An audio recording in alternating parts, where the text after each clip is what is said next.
কৃমি দ্বারা ছোট বড় সবাই আক্রান্ত হয়ে থাকে। কৃমি মূলত এক ধরনের পরজীবী যা অন্ত্রে বাস করে থাকে।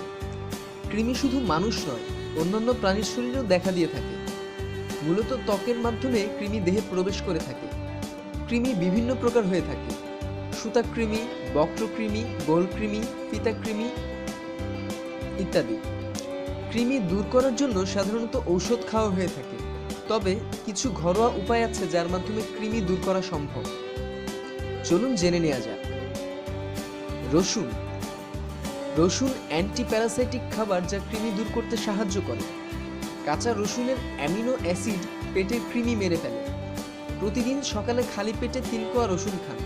নিয়মিত 1 সপ্তাহ এটি খান।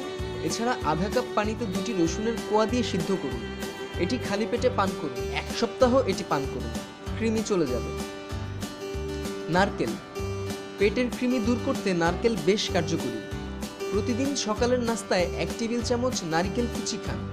3 ঘন্টা পর 1 গ্লাস গরম দুধের সাথে 2 টেবিল চামচ কাস্টর অয়েল মিশিয়ে পান করুন।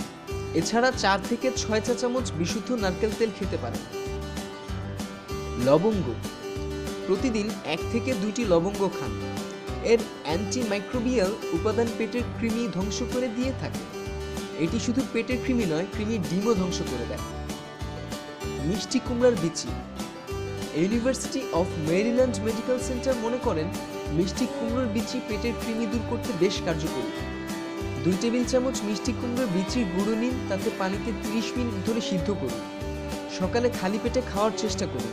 এছাড়া 1 টেবিল চামচ মিষ্টি কুমড়োর বিচি গুঁড়োর সাথে সমপরিমাণে মধু মিশিয়ে নিন। খালি পেটে এটি খান। তারপর নাস্তায় একটি কলা খেতে পারেন। গাজর।